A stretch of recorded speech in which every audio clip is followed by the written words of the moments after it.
On Just a Number today, we have got a special guest. We have got a fellow zipper brother of mine, Ronn James, another survivor of open heart surgery, and a man with not just 40 years of unbelievable experience, a mentor, a coach, all kinds of stories. But spoiler alert, he even gets me singing on this episode. So you're welcome, and I'm sorry, all at the same time.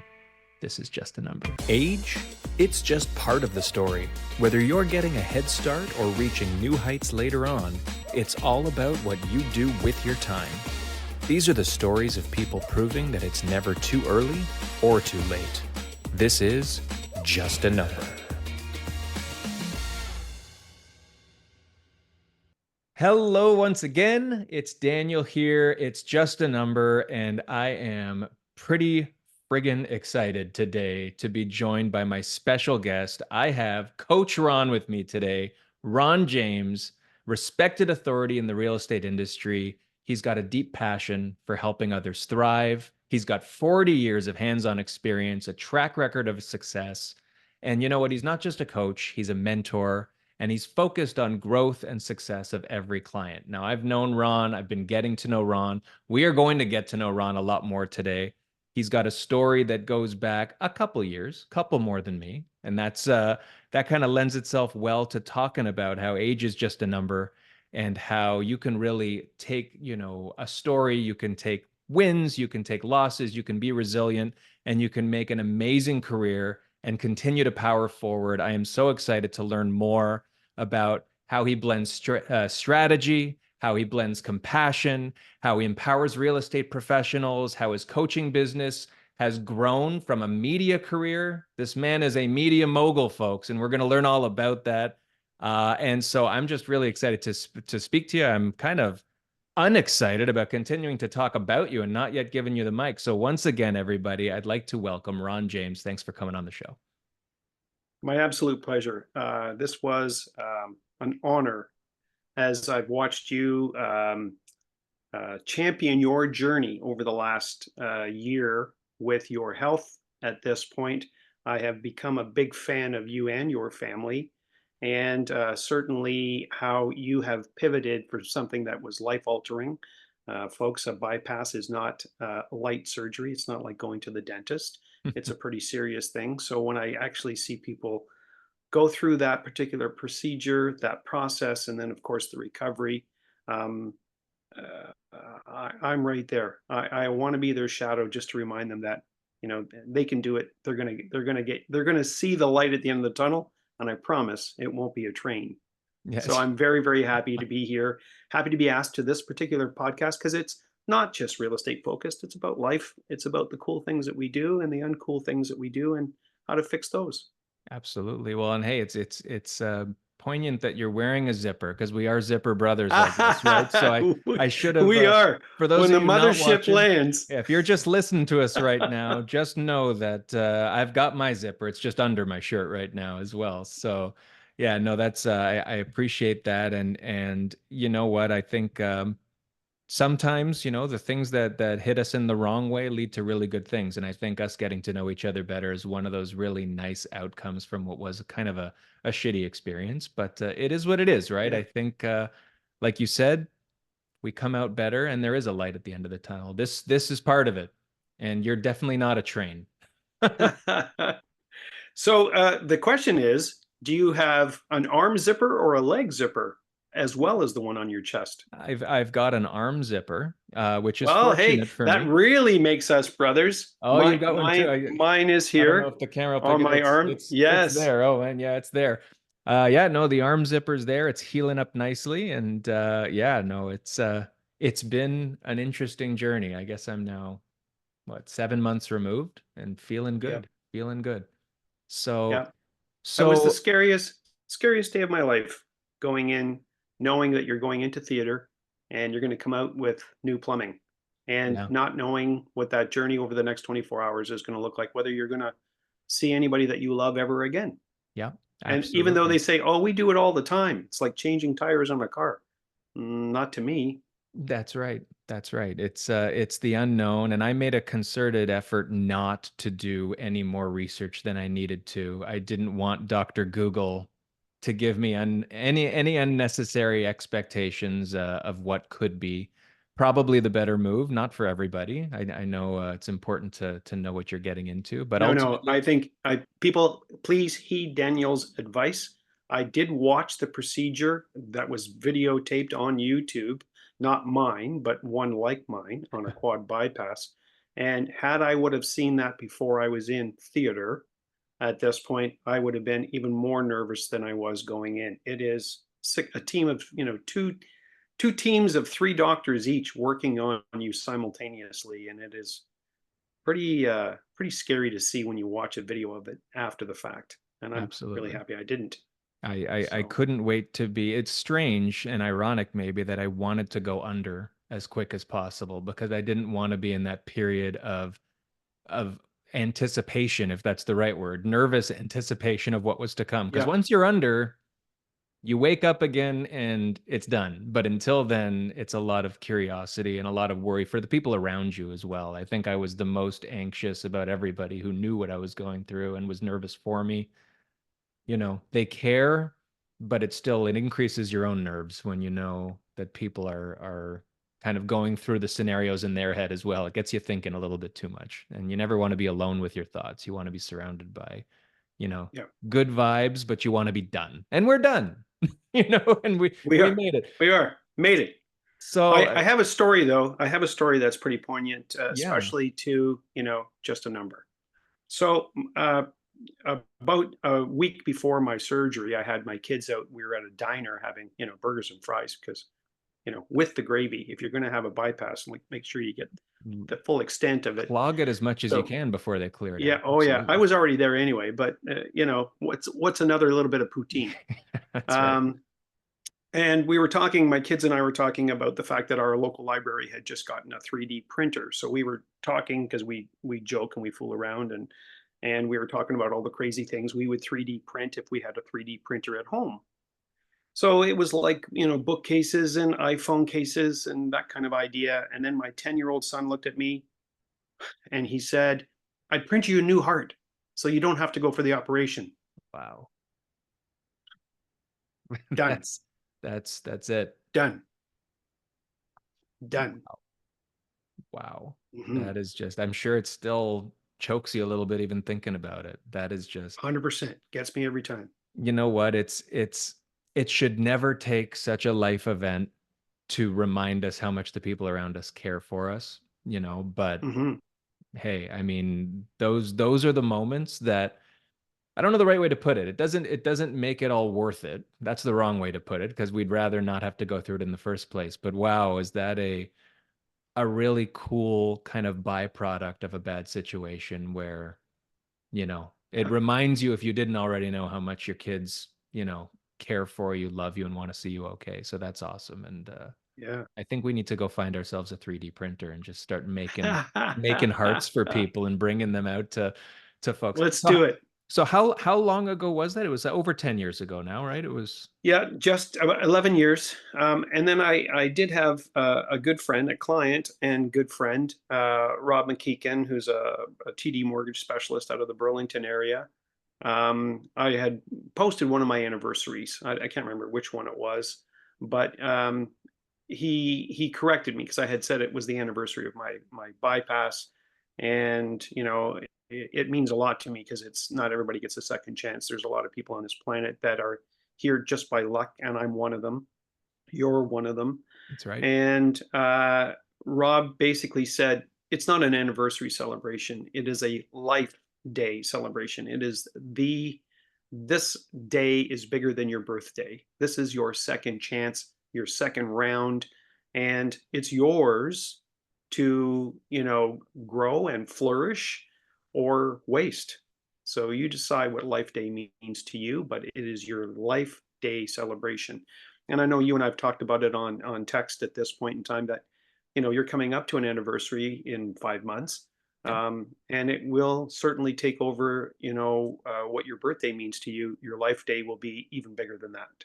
Absolutely. It So, it really it's true when they say today's, the first day of the rest of your life, and yes, we've got to live every minute. That's a big reason this is here. This is a big reason we're talking to you about, your journey and how you continue to do that. I mean, I'm not kidding when I say you're one of the most active, whether it's social media, whether it's all these things people might equate with, oh, that's only for the teenagers, right? That's all, I'm seeing constant engagement. And it not only puts a smile on my face, but it reinforces how much effort and how much you're really taking every day for everything it's worth and putting it out there and sharing, which is why it's so good to talk to you here today and to learn more about where you've been and what got you to where you are and where you're going. Because, like you said, this is, every day's a life day now, right? And it should be oh, for everybody. absolutely. You don't need Uh, bypass surgery to feel that way. yeah. And so many people, don't get those chances. So, when I get a chance to, not have people go through a bypass, just to kind of be appreciative or gratitude for, the rest of their life at this point. But it's like, let's put you in that position. And when you realize, like, I'm older than you at this point, there is a best before date. Like, it comes to an end. Nobody gets out. That's So the point of that situation is, what do you do with the rest of your life?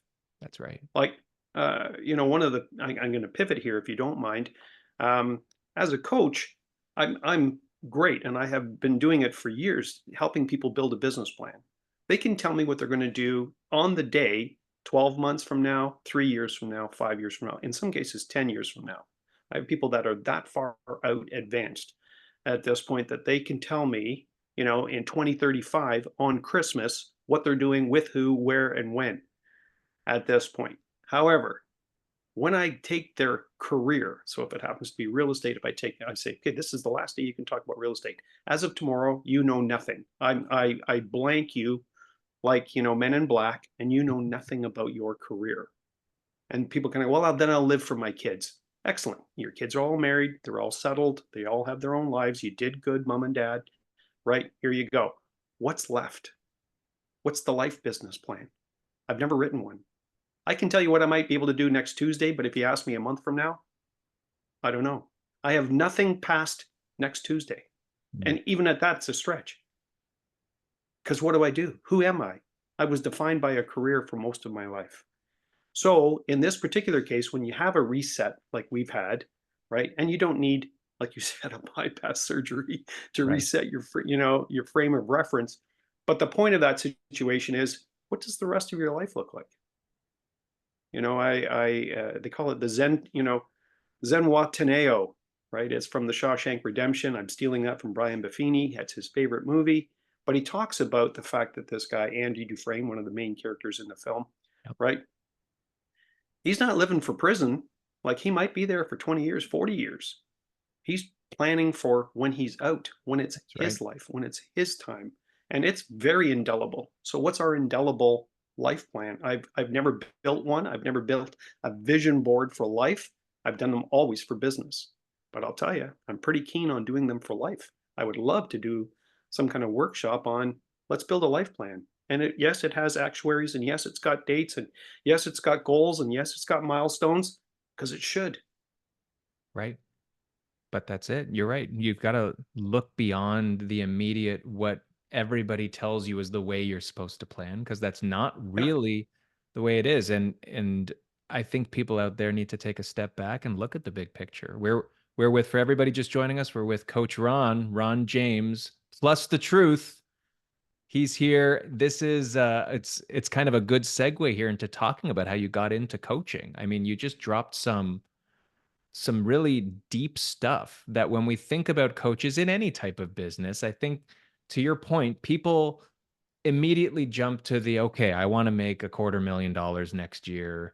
I'd like my marketing plan to be more sound, yada, yada, yada. But you're right. I don't think it's very typical that they peel back the layers of what really lies beyond the immediate stuff that you could maybe find in a textbook. So what got you, is it sort of life events of yours that got you into coaching? Have you always been interested in that and in bringing people to their best selves and making them think a little bit deeper? The answer is yes, and it was a road of discovery. So I want to just maybe perhaps touch on something before I pivot on that. Is I just got off a coaching call where a business owner worked very, very hard, put in personnel to offload a lot of the responsibilities, the day-to-day responsibilities, and if you will, the administrative tasks that were bogging her down. And it freed up a 6-hour window of time for her. And her plight with that is, what do I do with the 6 hours? Right. And sadly for me, because as a coach, I know what she's going to do with the 6 hours. She's going to go back and re engineer all the things that she just engineered to put in place. She's going to micromanage everybody doing their job that she hired them to do and told them how to do it. And she's going to go back in and try to fix it with her free 6 hours. Interesting because I'm a new passion guy for car camping, and I'm on a bunch of Facebook sites of people who go camping. So whether you camp in a tent or a trailer or whatever the case is, here's the saddest thing that I see on those posts. Hey, we're all excited. We bought all this new gear. Amazon has got our credit card on speed dial at this point in time. We're up at, the Pinery Park with our 3 and 5-year-old. What do we do? How do you keep a 3 and a 5-year-old entertained for a weekend? And it's like, that is the saddest story I've ever heard because they don't know how to play. And the reason Right. why, we're very good at scheduling ourselves because people said if you're idle hands, you're lazy. So we've decided to kind of, you know, bequeath that to our children. Oh, they got soccer at here, but we got to be back by 6 because they got Kuman. And then they have piano lessons after that. So it's like, oh, great. We've taken our business model and the fact that we just kind of energize ourselves and now inflicted it on our children. Fantastic. Right. When is there that time for play? Because they forgot. You forgot. That's right. But they have generators and big screen TVs, so bring the Xbox and we'll do it in front of the campfire. That's right. The machine has grown. They've got their process, but where's the creativity? Where's the spontaneity? Things like that. I had the pleasure of meeting a 10-year-old kid this past weekend on my first official car camp where I was on a raw piece of land and my tent was on my car. And here we go. I meet Austin. Austin's 10 years old. And I'm watching, I'm like, Austin, what grade are you in? He's like, grade 4. And I'm like, all right, excellent. I said, what's your favorite subject? He said, science. Not, a little unusual for a 10-year-old boy to say science. And I'm like, what do you like about science? He goes, it's science. It's like, yeah, I guess Yeah, it really is. it's a good point. And You're not wrong. so it's funny. I'm watching Austin, and Austin's going to build a fire. So he's gathering rocks. He's making the pit. Right. He's got all the sticks. He's got a real good fire game going. And I'm like, Austin, I'm really impressed, brother. You've got this thing down. I'm like, does your family camp? And is this where you've learned this? He goes, come on, man, outdoor boys. And I had just been introduced to it the day before. Hmm. So Outdoor Boys is a YouTube channel. A guy who lives up in Alaska. He's a lawyer, but he's Jeremiah Johnson. Like he is a woodsman, right? He is a bushcraft hunter, fisher. Like he does this for real, and his channels are really entertaining. But he's got 3 young boys, and they all come with him. So they're all being exposed to this situation as well, nature and what nature has to offer. So I said, really, you watch Outdoor Boys? And he goes, well, I get up and it's like a Saturday morning and I'm kind of bored. So I go watch what they have on the channel and they say, hey, today we're going to kind of, on this 30-minute episode, we're going to go build a fort at this point. So I watch the video and then I get my ass going and I go build a fort. That's exactly word for word what 10-year-old Austin told me. Amazing. And he lit the fire, one match and the whole thing just like perfect. And I'm like, Austin, that was amazing. Hmm. And he's got this knife and it's this really ominous looking knife. And he goes, it's not sharp. And I'm like, it looks crazy sharp. He goes, an idiot couldn't cut your hand. I'm like, you haven't met me. Yeah, let's try. So I'm like, could you sharpen it? He said, I could, but that would kind of conflict with my other knife. And I'm like, oh, you have another knife. He goes, well, I have a camp knife. And I'm like, all right. I'm like, do you know how to sharpen the camp knife? He goes, of course. I'm like, when did you learn to sharpen your knife? He goes, when I was 4.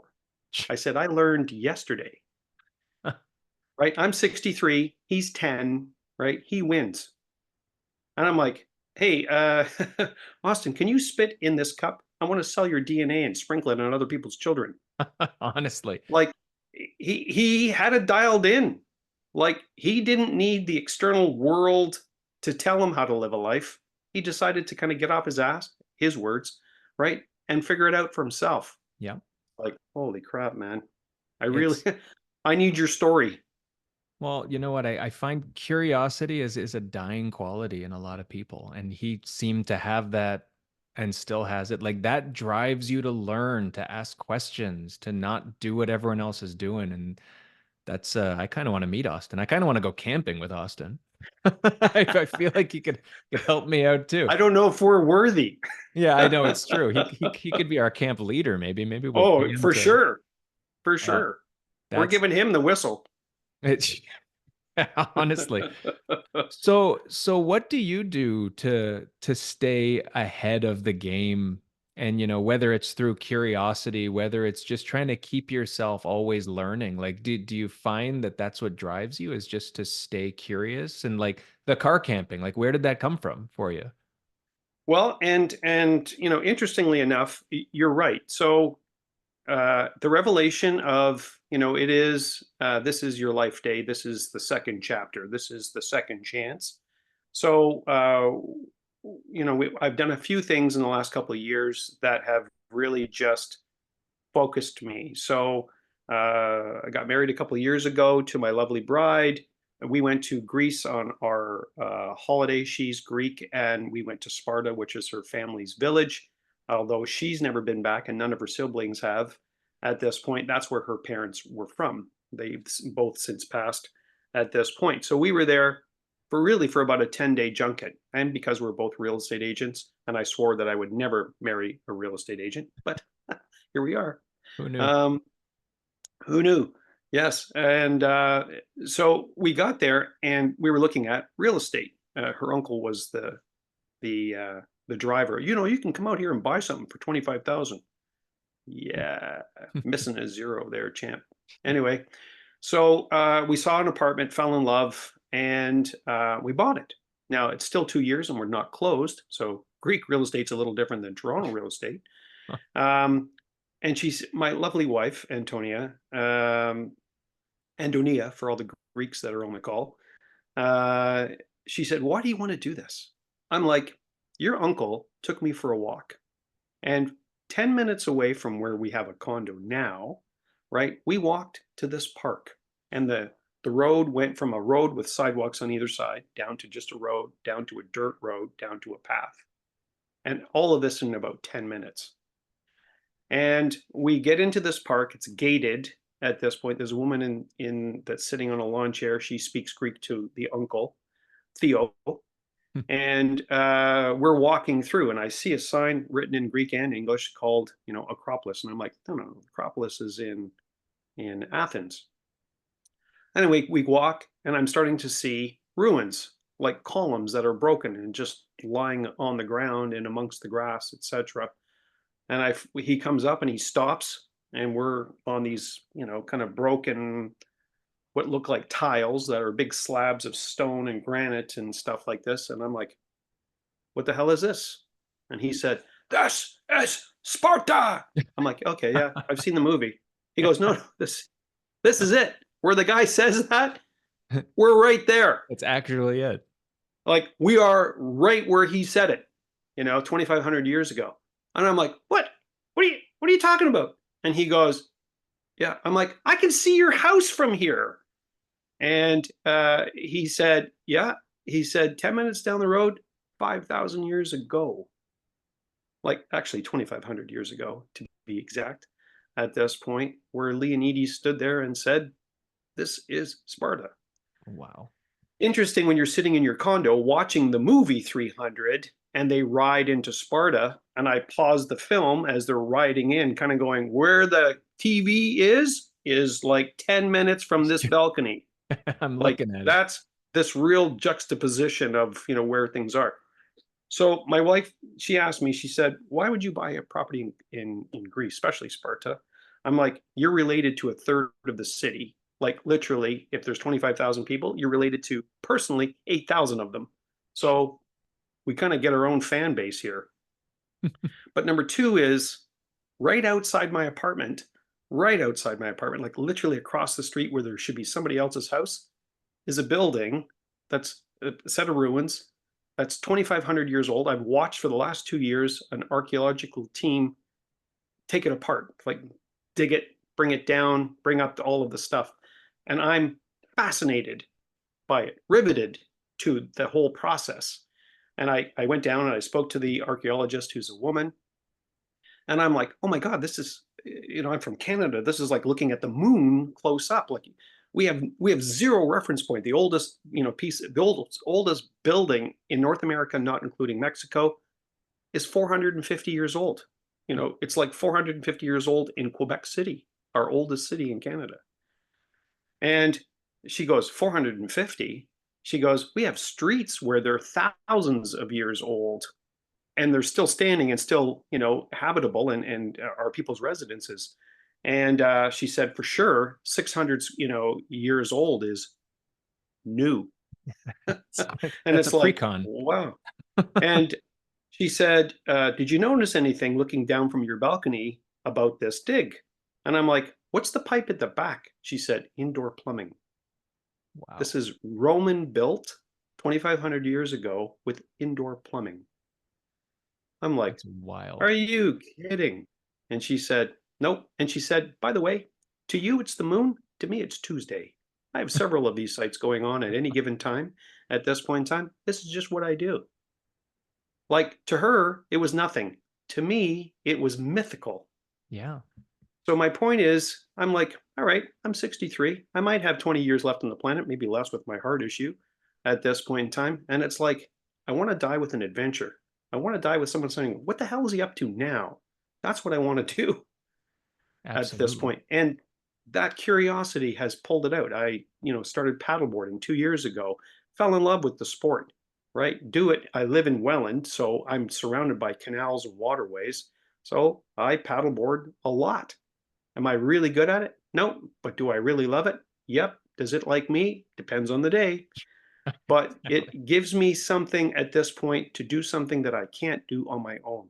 Somebody says, hey, we're going to go and just sit and do nothing and listen to nothing. Yeah, a little hard for a guy with ADHD at this point in time who is Yeah. used to programming every microsecond of his day to Yeah. do nothing is beyond my scope of comprehension. Paddleboarding puts me in that space. Just kind of goes, you can only be one with the water, hopefully out of it instead of in it That's it. at this point. And then the car camping. And where that came from is my good friend, fellow realtor, Dave Chometz. He retired out west, Vernon, BC, and he bought a Sprinter van, not, I think, the Dodge version of it, not the Mercedes version of it, just as a work van. And he had tricked it all out. And Dave's a millwright by trade. So his van is literally the Millennial Falcon. It's got all these, he can, live off this thing. If there's an apocalypse, Dave's good for like a next month at this point. And he's just worked on this van. And he at the beginning of this or midsummer, I get a call. Hey, you want to meet for coffee? I'm like, I'm not in Vernon, BC. And he said, neither am I. I'm in Coburg, but I'm going to come in on this particular date and we can have breakfast. All right, fair enough. So I asked him, where's your wife? He said, oh, still in Coburg. I said, you drove from Coburg to have breakfast with me in Burlington? And he said, hell no. He said, I like you, not that much. He said, I'm staying local. I'm like, where? He said, Bronte Creek Provincial Park. I'm like, that's a trailer park. And he said, and I have a trailer or a van. So he said, what I do is I line up all my dates because I still have a bunch of people I love to see and come to visit. When I'm here, I just bring my bedroom on wheels with me wherever I go, so I can go into the middle of the city, like Bronte Creek Provincial Park, and set up space. So I have a breakfast with you, I have a lunch with somebody else, and I have a dinner with somebody else on the way out at that point. And I'm like, really? And he goes, when you have a bedroom on wheels, you can go wherever you want. He said, when I go to Vancouver, weirdly enough, and it's just kind of, historic, they have a trailer park right in the middle of Vancouver. So I book a spot there, and for 40 bucks, I can stay per night right in downtown Vancouver in my own bed, so to speak, because I Yeah. built the damn thing. Yeah. So he said, I can go to places that most people can't go or afford to go in my van of action. That's what he calls it. That's the website. That's the YouTube channel, Van of Action, right? It's Dave Chalmers. So we actually have a camping date coming up in the next week or two where Dave and I are going to go sleep out, sleep over. Right And I on. can't wait. And I can't wait. you got to invite Austin if he's available. Oh, I wish. Yeah. If he's Um, available. but and it's funny because my son is 20. He's military, has been for about the last 4 years. He just shakes his head. He thinks the old man's just lost it at this point. He's like, I could take you to Canadian Tire for $100 and you could sleep outside. He said, you wouldn't last, but you could do it. And I'm like, yeah, well, I have a car. I can have more stuff than that. He said, you have a bunch of shit that, you don't even need to camp. You're going to cut yourself on the packaging, let alone the sharp bits at this point. So he's like, you are the worst car camp candidate ever. Yeah. I'll show you. I'll show you. He Oh, said, I'll take you camping, but we're leaving the damn car behind. And it's oh like, man. you'll never see me again. Hopefully this has got, some kind of legacy video here This because is you it. may never This see me. lives on. Yeah, exactly. For everybody. Yeah. Like let this be in memory of Coach Ron. He Yes, he was great. 100%. He was great while he was here, and he went on that last car trip, and it was went out smiling.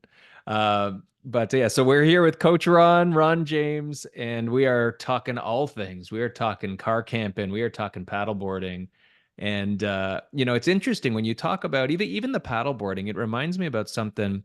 Part of this recovery I'm going through is they get me in with a social worker, and we have some talks Right. about stuff. One of the things that she talks about is something that's always been a bit of a weird thing for me because I haven't been able to wrap my head around it, which is mindfulness, because I'm not a meditator. I'm not somebody who can be alone with my thoughts too much. But she brought up something really interesting, which is, as you know, you're a guitarist, I'm a drummer, which is something we haven't even talked about yet.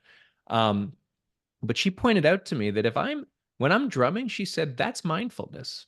She said, that is when you're in your thing and you're just kind of lost in not being kind of taken aback by the world around you. Everyone's got their own version. And like meditation is not what people picture of them sitting and kind of closing their eyes, kind of thing. And that really opened my eyes to almost appreciating the things we do that we love a little bit more, that it's not just a Mhm. hobby, it's actually a way to kind of recenter ourselves and disassociate ourselves from the noise that surrounds us all the time. Like, do you when you go paddle boarding, I don't know if maybe that's a little bit too leading of a question, but is that sort of an element of when you're doing these things or when you're playing guitar? Like, do you find that that helps you kind of get away from everything, or is that not something you've ever found to be a problem in the first place? No, no, always. It's interesting. At 63, there was no such thing as adult ADHD. We didn't even know what the hell ADHD was, ADD, that kind of situation, that moniker. It was for kids. Yep. And for me, I went like that's how the whole heart thing kind of came about. My son was diagnosed with ADHD. I mean, if your pencil falls off your desk at this point in school, oh, you're ADHD. So they're really quick to medicate children and Mm, put them into a program, put them on a spectrum, and rightfully so. I mean, I'm sure they deserve to be there and a way to go for early detection. However, it comes with a whole bunch more confusion. Um, in my case, I wanted to follow my son's journey. He was 6 when he was diagnosed at this point, and I'm like, I think I have this. My wife thinks I have this. Like, put me on the same Smarties you're going to give him. And that's how I went to a psychiatrist, and he's like, "Oh yeah, for sure, you're raging ADHD for sure. You're the mhm, poster child." mhm. So he said, "But you're early 50-year-old, fat white guy, and this will kill you if I give you these these medications. So you go get a cardiologist to sign off that I'm not going to take you out, and we're good to go. And the cardiologist, a very long story short, right? He looked at me, blessed the pills. I started taking the same medication that you take for ADHD as my son was taking at this point in time. And literally in 3 months, my cardiologist fired me. Part of the firing process was a little bit more in-depth, invasive, making sure they did the little checks and balances. And in the checks and balances, they found out that there was a blockage. Turned out to be 5 arteries I have, and all of them were deathly blocked. And it was a fluke. It was a fluke. Everybody that was involved, all of the specialists, all the team, my surgeon, they were like, "How did you know?" And my cardiologist went, "It was a hunch, it was a guess. Mm, wow. We lucked it. We lucked out." And you wouldn't have been So seeing him in the first place if it wasn't no, for the referral from wow. yeah, So 100%. the world So works in very mysterious ways, doesn't it? yes, yes, it does. And like I said, who knew my son's illness, right, would be what saved me? Now, he couldn't print me a heart, but boy, did he save my life. 100%. So yeah, but to your point, so I've always kind of been dabbling, with music from the time I was about 9. My mom stuck a guitar in my hand, and the only reason why I never understood her kind of zeal for making me a guitar player. Um, and I'm a 3-chord campfire guitar player, a good one, but that's where I am. I don't play lead, so to speak. My biological father, I'm adopted from, at age of 4, but my biological father is a country western on the Canadian charts. He's a, known guy. Ross Allen is his name. And my mom was a groupie, apparently, I guess. And, I'm part of the groupie crowd now. But all the way through, I was always kind of picking up the guitar. I did it just to meet girls because that's what you do when you're a guitar player. When I was 30, I met a man who played in a bar, and if you watch the movie, I think it's called Broken Heart with Bo Bridges or Jeff Bridges, excuse me, his brother. Jeff Bridges plays this kind of broken down old country guy who's an alcoholic and stuff. That's the guy I met. That's him. I met a real life incarnation of that character when I was 30 years old, who played music in a little tiny bar in Pickering. I lived on a boat. At the end of my dock was that bar. So I would go in there Friday nights, and I would be just singing my ass off to this guy's set list, to the point where I'm sure they're like, "Hey man, drink your beer and shut up. Like, keep it down over there." Honestly. He was my mentor. I actually had breakfast with him every day for a year. He taught me how to be a bar entertainer. He never taught me a song. It wasn't like, "This is how you play Brown Eyed Girl," but he taught me how to be an entertainer. I had breakfast with the guy every day for 365 days. We had breakfast together.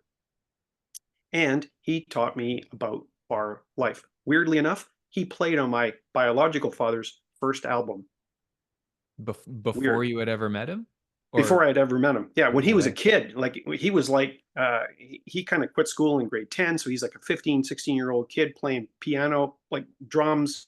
He's the drummer by craft who could play keys, who was also an amazing guitar player, bass player, etc. If it had strings or keys, he could play it. And self-taught, no music education. Like, he doesn't have a degree from anywhere at this point. He just had a talent. So I learned, how to entertain in a bar. So I was a paid to play musician for 30 years. And while I was doing all of my other career work, so whether it was real estate, and then I spent 10 years in the financial services industry as a coach, as a specialist, as a realtor. I'm working with mortgage people because who are their clients? Realtors. Who don't they know how to talk to? Realtors. My job was Mhm. to teach them how to talk to realtors, how to actually get involved, to become a partner with a realtor as opposed to just servicing them. Right. So a lot of that was coaching bankers on how to work with entrepreneurs. So, and I loved it. It was a handmade career for me. I love, to tell stories. I love to educate. I love to teach. That comes through the entertainment side as well from being a musician. But the music was the yin yang. It was the juxtaposition from corporate blue suit bank world to entertaining on a stage. And I tried to blend the two together. They don't always work, but when they did, they were absolute magic.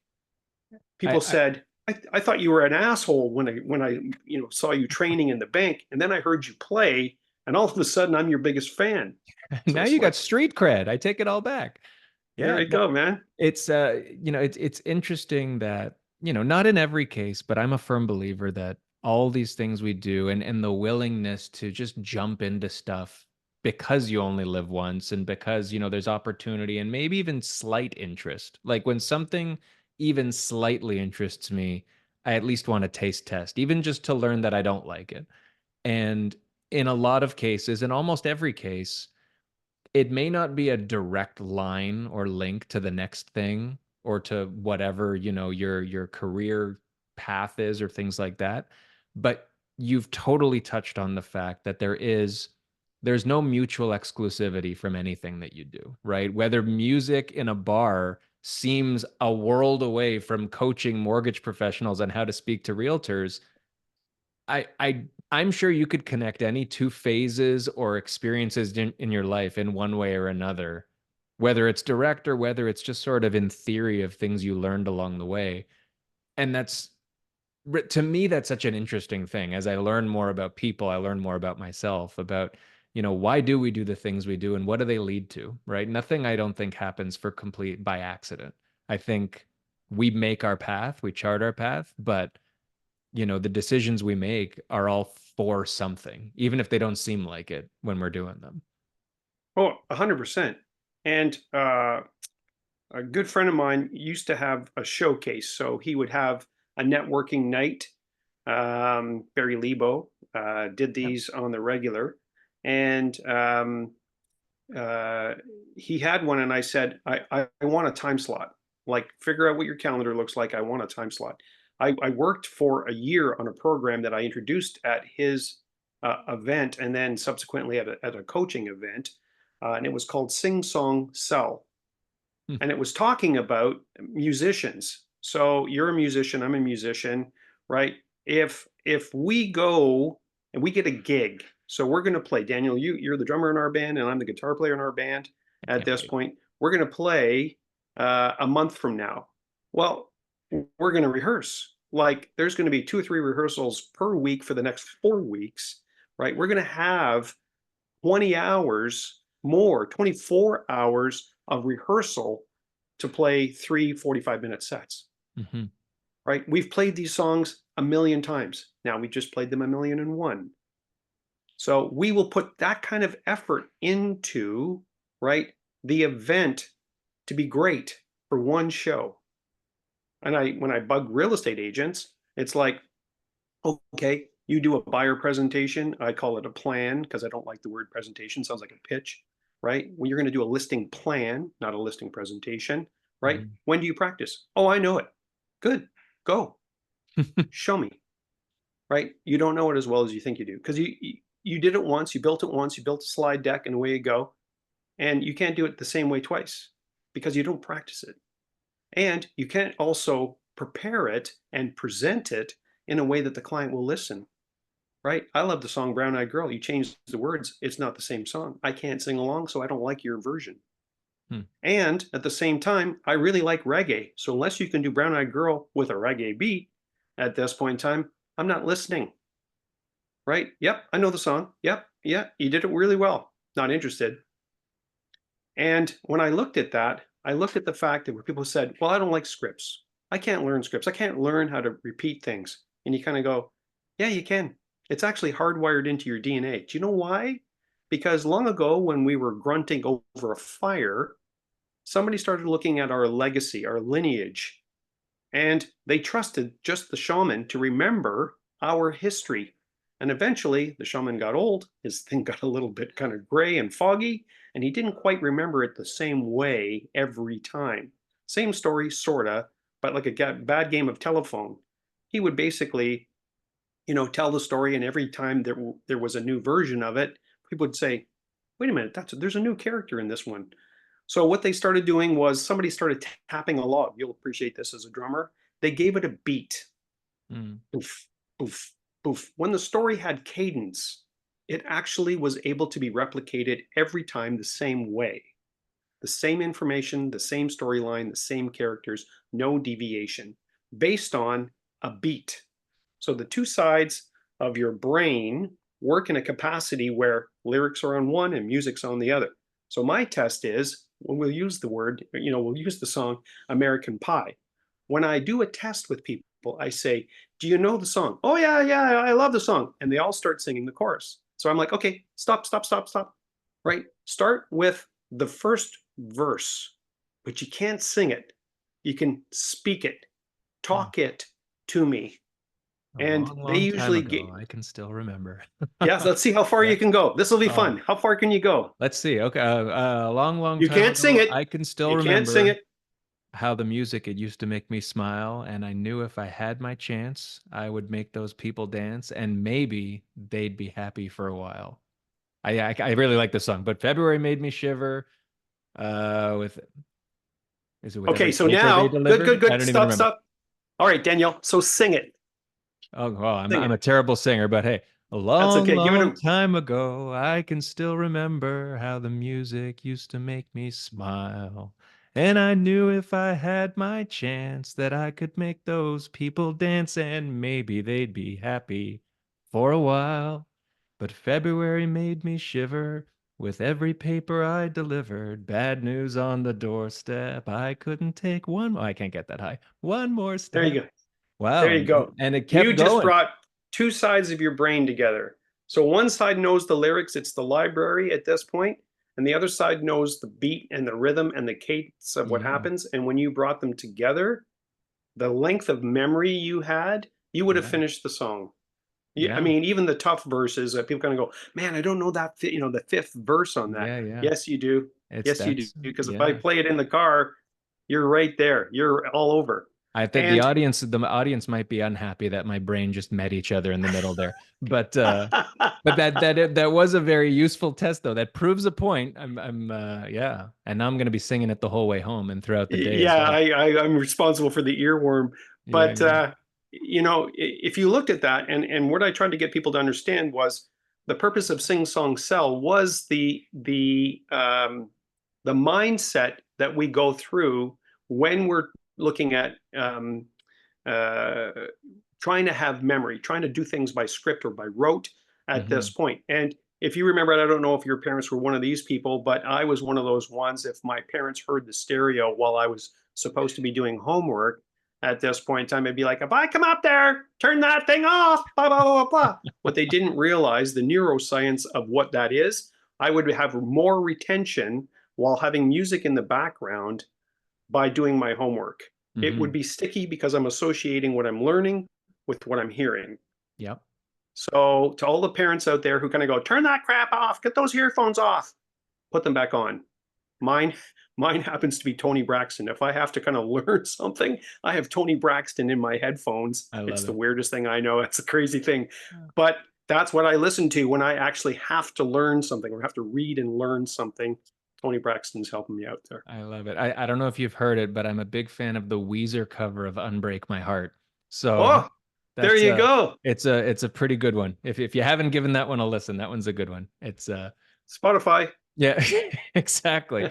So so you kind of touched on when people think they can't do things more often than not. I mean, notwithstanding people in our position or people who have been explicitly told they shouldn't or can't do things. I mean, I shouldn't be running. So right now I can't run.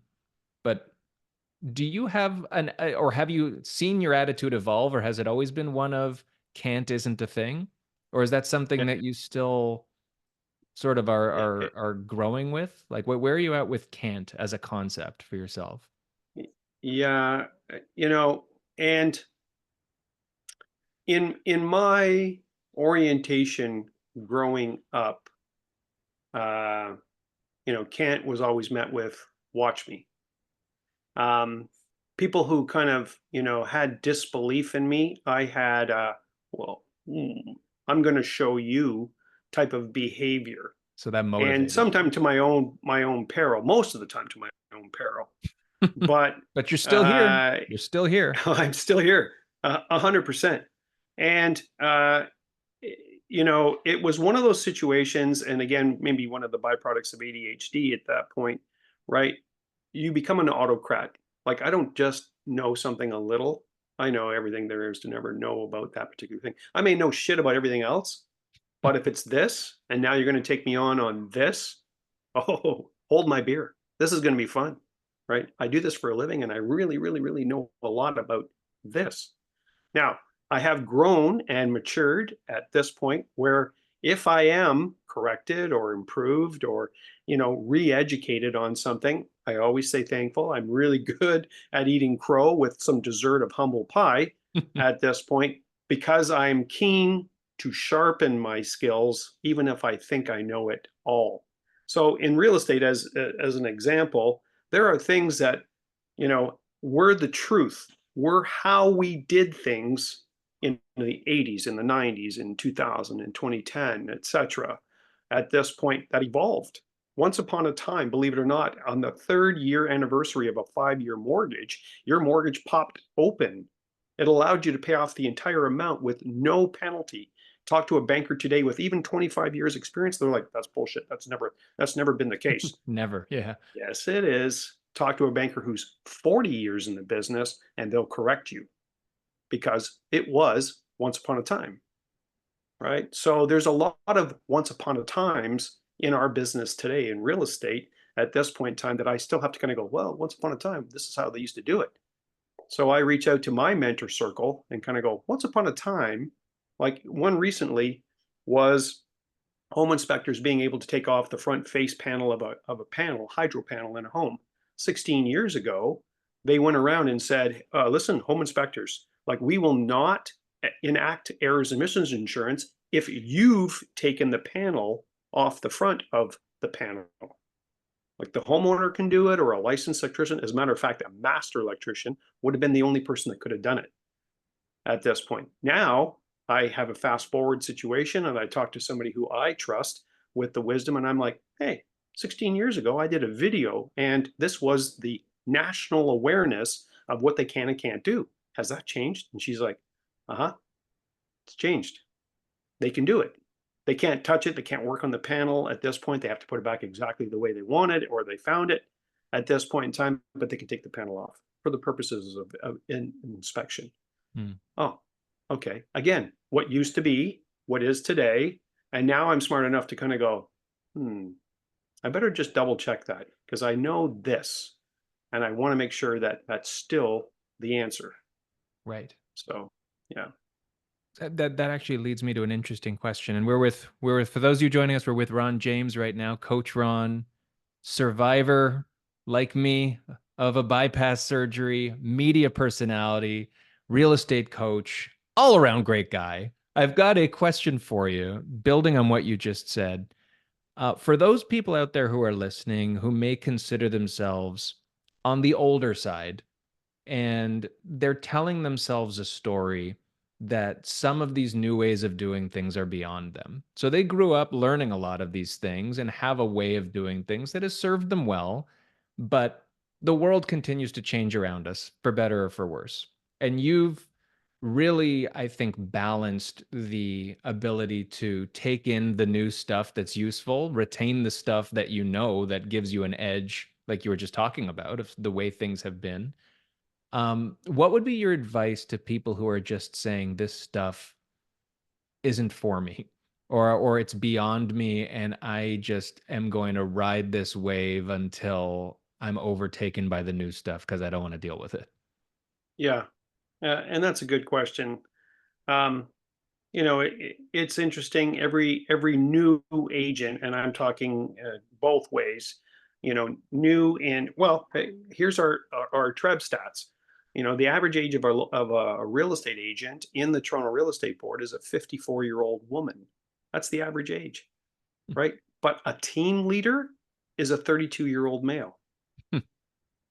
Interesting. So, you need both. Dave Chomet's my van of action guy, and I That's have right. been talking about doing an old new, having a panel, having the used to be's, dare I say has beens at this point in time, with the new gunslingers, right? That have it AI dialed in, right? You should see my inbox. It's filled with leads. And I always like the guys, and I'm like, okay, let's go, let's have some fun. If you're all great on leads and conversion, let's go. Let's see if you can convert me, Yeah.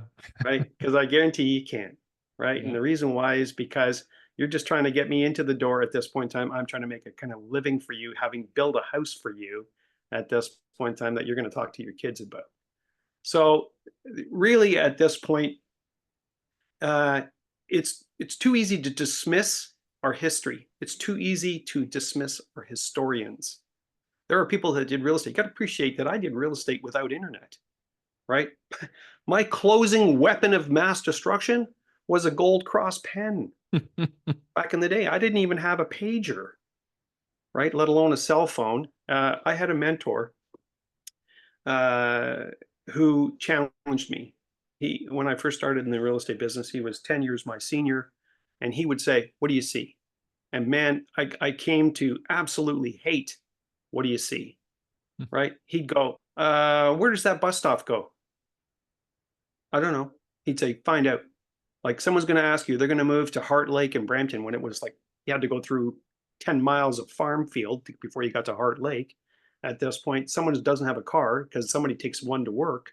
At this point, they're going to need the bus to go somewhere. Where does that bus go? I don't know. Today, you pull up on the phone. What is it? Okay, it's the ninth line. Okay, we're going to go on the. Where's the ninth line bus go? Back then, it was shoe leather, Hmm. right? I had to go to the Brampton Transit System, find out, the map for the bus routes and where I was and what that looked like and how it worked and Yeah. the whole bit. What do you see? I miss having that kind of challenge. I remember he actually physically taught me how to show a house. I talked to realtors on a regular basis at that point. Who showed you how to kind of show a home? Nobody, right? Do you work with a brokerage? Oh, one of the best. Broker record? Oh, yeah, he's awesome. Love him, right? Nobody showed you how to show a house. So how do you know you do it right? Well, I've made deals. That's, you give somebody a set of drums. Yeah, maybe they can figure it out. You give them some instruction, some leadership, and actually some tests to get them to understand that they have some growth, right? Even professional drummers have drummer teachers Yeah. because you were taught some bad fundamentals with some bad, habits. Nobody corrected you, right? You thought, oh, sounds like the record, close enough.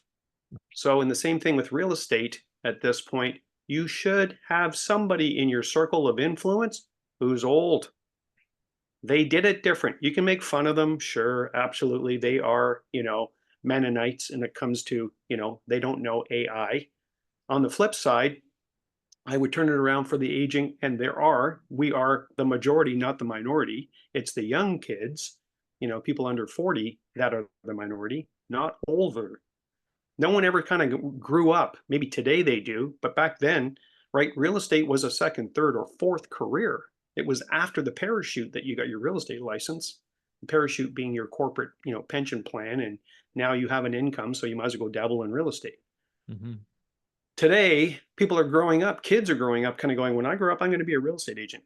Not in my lifetime. No one ever said that, Hmm. right? Fireman, police officer, nurse, doctor, not realtor at this point. So there are people with there is a team I know of in the Windsor area.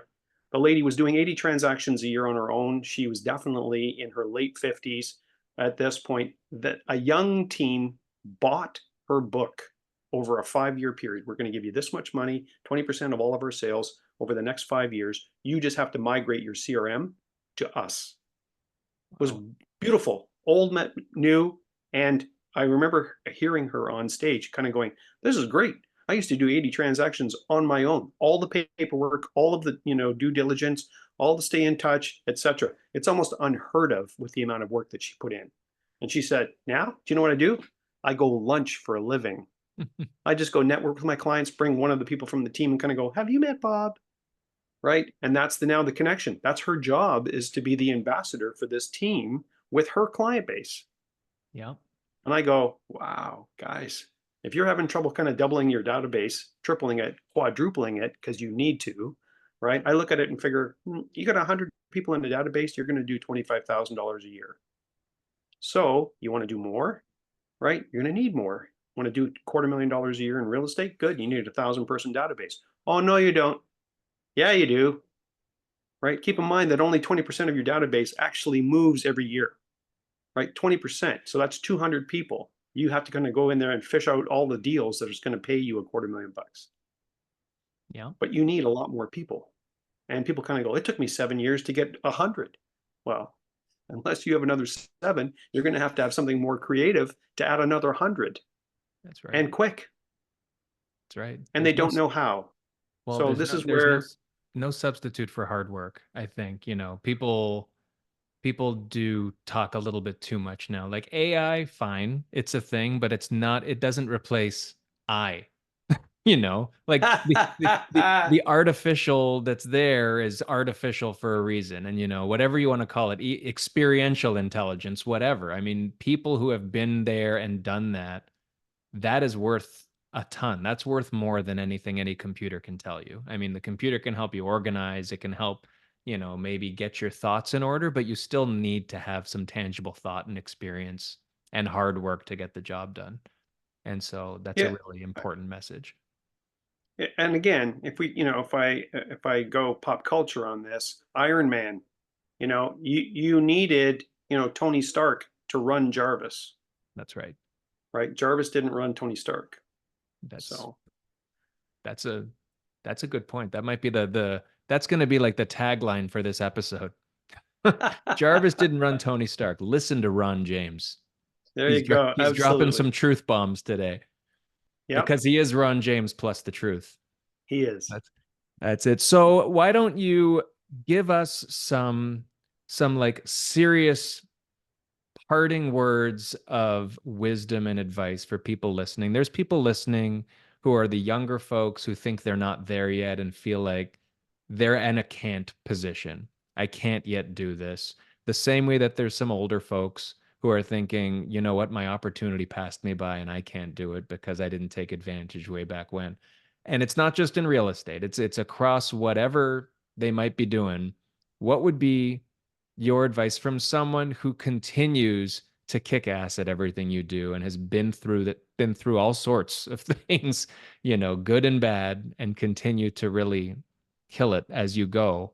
What would you say to those people as their sage wisdom master that's going to drop something on them now?